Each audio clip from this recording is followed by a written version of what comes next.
है, पुरुष प्रधान देश रहा है, कहाँ तो जाएगा। अंजलि सैनी का सादर नमस्कार। जैसा कि आप सभी को याद है कि आज हम यहाँ प्रतिभावान छात्र छात्राओं का, कर्मचारियों का सम्मान कर रहे हैं, तो साथियों यह सम्मान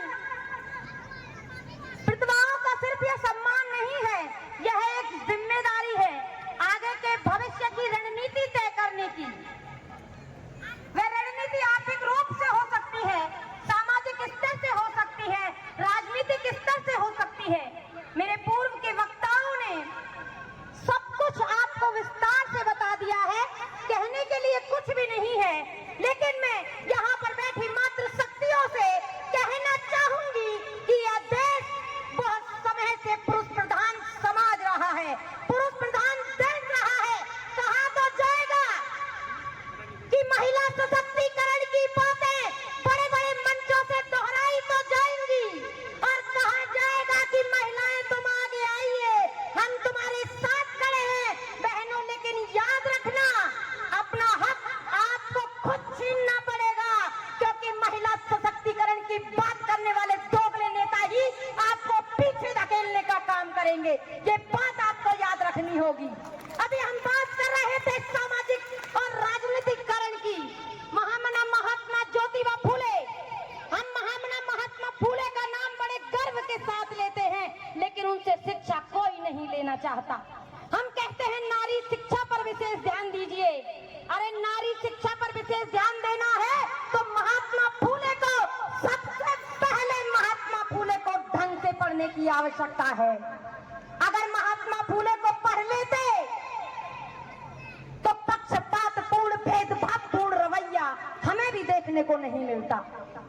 महात्मा ज्योतिबा फूले नहीं होते तो आज माता सावित्रीबाई फूले भारत की प्रथम शिक्षिका नहीं होगी। नारी माता सावित्रीबाई फूले, जिस समय महिलाओं को घर की दहलीज पार करना भी पाप माना जाता था, उस समय उस महामानव का हृदय देखिए। उस 9 वर्ष की सावित्रीबाई फूले को सिर्फ शिक्षा ही ग्रहण नहीं करवाई, उस 9 वर्ष की सावित्रीबाई फूले को घर की दहलीज पार करवा करके, शिक्षा ग्रहण करवा करके, और इस भारत की प्रथम शिक्षिका बना करके उस व्यवस्था की छाती में कील ठोकने का काम किया। आपके सबसे पहले शिक्षा की बात करेंगे तो साथियों, एक रोटी में से आधी रोटी खा लेना, लेकिन अपने बच्चों को जरूर पढ़ाना। महात्मा फूले कहते थे कि संघे शक्ति कलयुगे, कलयुग में संगठन ही शक्ति है। अगर संगठन में रहोगे तो कितनी बड़ी से बड़ी लड़ाई को जीत जाओगे।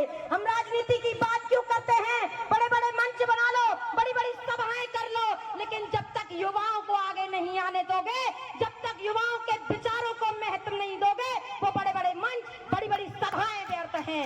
इसलिए साथियों, राजनीति की बार बार क्यों बात कही जाती है? क्योंकि राजनीति वो बंद ताले की चाबी है जो आपके सोए हुए भविष्य को बना सकती है। क्योंकि साथियों, वहां संसद में बैठे कुर्सी पर नेता ही आपकी नियति तय करते हैं। संसद में बैठे नेता ही कानून बनाते हैं, और जब वे कानून बनाते हैं तो वे कानून आपके ऊपर लागू होते हैं। इसलिए साथियों, आपको आवश्यकता है राजनीति में बढ़ चढ़ करके हिस्सा लेने की। हमने आजकल के दौर में सुना है कि जब हमारा कोई भाई या हमारी कोई बहन राजनीति के लिए या समाज को जागरूक करने के लिए आगे आती है, क्योंकि हमारा समाज भोला वाला सीधा साधा समाज रहा है। बड़े बड़े समाजों ने ये कह करके हमारे लोगों को चुप करा दिया है कि अरे तेरा बेटा राजनीति करेगा तो तेरा धंधा कौन संभालेगा। हमारे यहाँ पर ऐसे ही कहते हैं कि अगर तेरा बेटा राजनीति करने लग जाएगा, तुझे तेरा धंधा है उसको कौन संभालेगा। और हमारे माता पिता बड़े भोले होते हैं, ये सोच करके बच्चे को राजनीति में नहीं जाने देते। अरे साथियों, अगर राजनीति में आप अपने हिस्सेदारी नहीं लोगे, एक नारा चलता है जिसकी जितनी संख्या भारी उसकी उतनी हिस्सेदारी।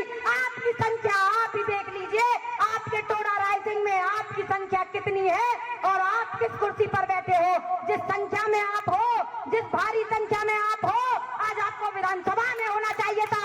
आज के बीच के युवा को विधानसभा में होना चाहिए था, या आपके बीच की महिला को विधानसभा में होना चाहिए था। तो इस नारे को सार्थक करते हुए राजनीति में हिस्सा लीजिए। पंचायत से लेकर संसद तक अपने युवाओं को, युवतियों को तैयार करिए, क्योंकि हम राजनीति से जब तक दूर हैं तब तक हमारा नहीं है। जिस दिन हम राजनीति में अपनी हिस्सेदारी डंके की चोट पर मांगने लगेंगे, उस दिन अच्छे अच्छे सिंहासन कांपने लगेंगे। साथियों, बाबा साहब भीमराव अंबेडकर ने कहा था कि शिक्षा बह शेरनी का दूध है, जो पिएगा वही दहाड़ेगा। सामाजिकता की बात करें, आज हमारे समाज का राजनीतिक शोषण हो रहा है साथियों, राजनीतिक शोषण, क्योंकि हमारे बीच एकता नहीं है, हमारी ताकत कमजोर होती जा रही है। हम लोग आज अपनी रोटी खाने दाने में व्यस्त हो गए हैं। हमें समाज